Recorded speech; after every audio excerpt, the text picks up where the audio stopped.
कृष्ण जी ने जीवित कर दिया।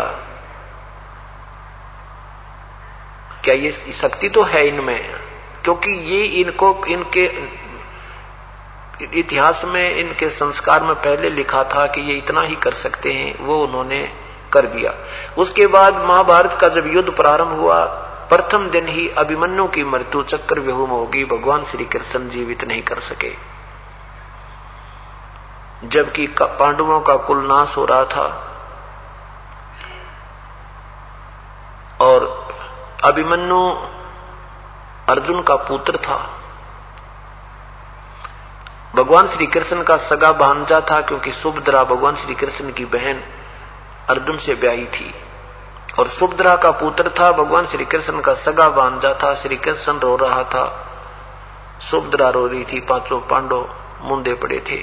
श्री कृष्ण नहीं जीवित कर सके, क्योंकि अभिमन्यु का संस्कार इतना ही था, उसका जीवन शेष नहीं था, उसके सांस श्वास बकाया नहीं थे। इसको कोई चेंज नहीं कर सकता, केवल कबीर परमात्मा ही कर सकता है। अब इन बातों से निर्णायक निर्णय होगा, तुलना से ही जो ना कंपैरिजन होता है। दोनों भगवानों की हिस्ट्री, कबीर परमात्मा की भी हिस्ट्री आप सुनोगे, कहानी सुनोगे, अमर कथा सुनोगे, इन भगवानों के हमने सुने रखी है। फिर भी ये दोबारा दोहरानी पड़ती है, क्योंकि बच्चा बचपन से ही अंग्रेजी पढ़ने लग जाता है और फिर क्योंकि धार्मिक संस्कार कम ही होते जा रहे हैं, तो ये सब कथाएं भी दास ने पहले आपको ताजा करानी पड़ती हैं, फिर उस भगवान की भी सुनानी पड़ती हैं, ताकि दोनों दुकानों को आप स्वयं देख ले, माल कौन से में ठीक है। अब जैसे आपने सुना है कि सुदामा जी के तंदुल थोड़े से चावल खा के भगवान श्री कृष्ण ने और सुदामा जी का सुंदर महल बना दिया, गणा धन दे दिया। यो तो एक मंत्री कर दिया अपने दोस्त की, एक बढ़िया कोई ऐसा कोटा दे दे जिसमें ठाठम ठाठ हो जाए। ये इनका पहला संस्कार था, पिछले जन्म का संस्कार था, उतना ही इन्होंने करना था, वही कर दिया ना। और क्या कितने दारिद्र थे, और को नहीं किसी का कुछ किया, भगवान श्री कृष्ण ने को सुना जो कहानी और किया होता है। और भगवान कबीर साहब की हम बिना गिनती के आज सुना दें, जो आज करके दिखा रखा वो तो पुराना तो छोड़ दो दूर। अब ये 10 साल के अंदर जो मालिक ने मौज कर रखी है अपनी पुण्य आत्माओं के ऊपर, थूक सूख जाए एक परिवार का जो अपनी कथा सुनाने लग जाता है, सुनने के कान बहरे हो जाए, इतने सुख दे रखे कबीर परमात्मा ने। क्योंकि दादू साहब कहते हैं, और संत सब कूप हैं ये कहते श्रीता नीर, दादू अगम अपार है ये दरिया सत्य कबीर। ये ब्रह्मा विष्णु महेश जैसे भी शक्ति रखते हैं, लेकिन कबीर परमात्मा के समान नहीं है। जैसे कई तक कुएं हैं, कुओं से भी काम चला, लेकिन खेती सिंचाई कुओं से नहीं हो सकती, और खेती हो बिना केवल पानी तक काम चला ना, कुएं कुएं तो भी काम ना बना जब दरिया या कोई वर्षा साथ ना होता है। तो कहने का भाव यह है कि ये भी संत हैं, इनमें भी शक्ति है, लेकिन ये पूर्ण लाभदायक नहीं है। और कबीर साहब को समझो, ये तो दरिया हैं जिनका कभी जल का अंत नहीं होता, और सब काम आवे, पानी पीने के भी काम आवे, सिंचाई के भी काम आवे, नहाने धोने के भी काम, और कभी अभाव नहीं हुआ।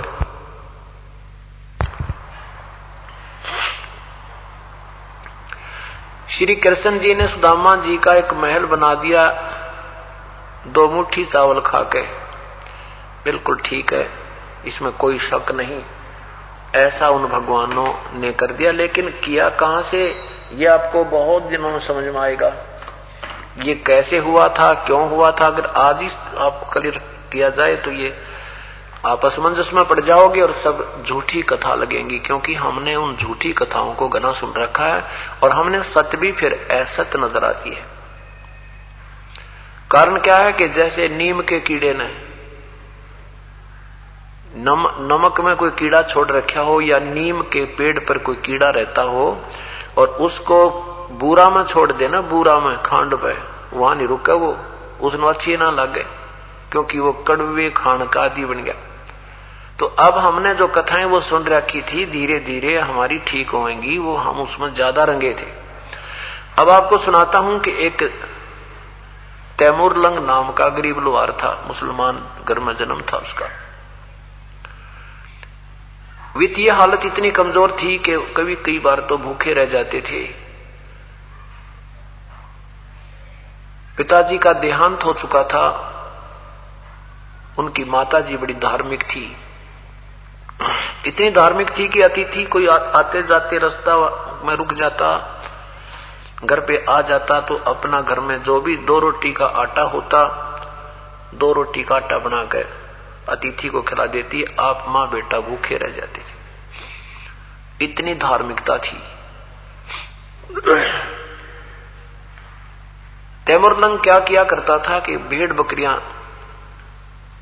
चराया करता साहूकारों की, वो उनको थोड़ा बहुत अन्न दे देते थे महीने में, 6 महीने में, जिससे मां बेटा गुजारा कर रही थी। इसके साथ साथ एक पार्ट टाइम काम और करता था। वो एक लोहार के वहां गण की चोट लगाया करता।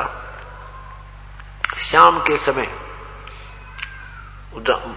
अपना गडरिये का काम पूरा करके उनकी भेड़ बकरियों को घर छोड़ के मालिकों की, उसके बाद एक ऐरन पे भी चोट लगाया करता था। गण लगाने की ड्यूटी अपनी नौकरी करता था, उससे भी वो कुछ अन्न दे देता था, जिससे मां बेटा गुजारा कर रही थी।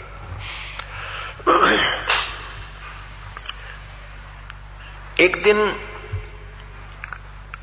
उसी नगरी के आसपास की नगरी के राजा के अनुचर और उसी नगरी की जवान लड़की को, जो खेतों से पशुओं का चारा लिए आ रही थी, उसको जबरदस्ती उठाकर ले जाने की चेष्टा कर रहे थे। लड़की ने आवाज लगा दिया, अरे तुम तैमूरलंग मेरी रक्षा कर, तैमूरलंग मुझे बचा ले। अब पहाड़ी दौरे तो लठ होता है, और लेकर लठ भाग लिया। मट्टा मटून सिपाही कूट दिए उसने। अब उन सिपाही कई थे, वो एक था। सिपाहियों ने बहुत ज्यादा पीट दिया, बहुत मर्द सम कर दिया और लड़की को ले गए। पहले ये राजा लोग बदमाशी बहुत कराया करते। वो कुछ देर के बाद होश में आया, फिर उसको वो ऐसी बात खटक गई है, भगवान जब मैं राजा बन जाऊं, इस राजा को मजा चखाऊं, इस निकम्मे को, इसने हमारी बहन बेटियों की, हमारे गांव की इज्जत लूटी है। ऐसे उसके मन में खटक लागी, हरदम वही रट रहे। एक दिन भेड़ बकरी चरा रहा था जंगल में, गांव के साथ ही बकरियां दोपहर के समय अपने एक तालाब के आसपास बैठा रखी थी, वृक्ष के नीचे स्वयं खाना खा रहा था। इतने में परमेश्वर एक जिंदा महात्मा रूप बना के कबीर साहब वहां पहुंच गए और सलाम वालेकुम किया।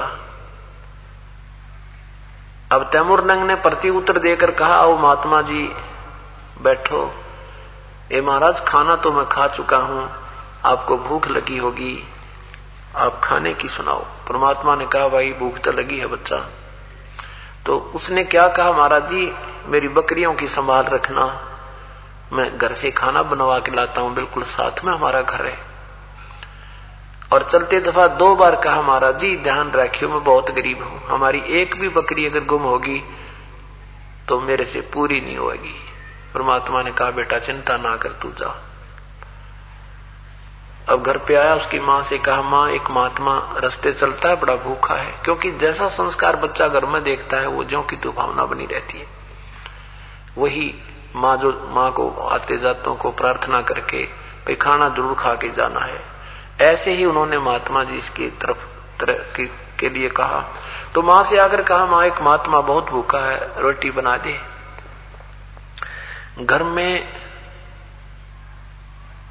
2 रोटी का आटा शेष था, बस मां ने तुरंत आटा रोटी बना दी और कहा, बेटा तू ऐसे बकरी छोड़कर मत आया कर, हम बहुत गरीब हैं और कोई बकरी एक भी गुम होगी तो बेटा कैसे पूरा पटेगा। तो उसने कहा, तैमूरलंग ने कहा, मां वो महात्मा कह रहा है कि बेटा तू चिंता ना करिए, मैं कति रुखाड़ा हूं।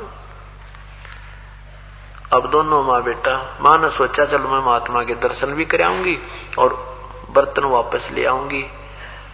दोनों मां बेटा लोटा पानी का लेकर 2 रोटी बनाकर आ गई। महाराज जी के सामने रोटी रख करके माई कहने लगी, हे महात्मा जी, हम बहुत गरीब हैं। महाराज जी, हम बहुत ज्यादा घाटे में हैं, बहुत टोटा हमारे यहाँ, बहुत दारिद्र हैं। हे भगवान, को दया करो, कुछ जंतर मंत्र बता दो, हम धनवान हो जावा। परमेश्वर ने कहा, बेटी तुम मुझसे उपदेश लो, मैं तुम्हें भक्ति मार्ग बताऊंगा।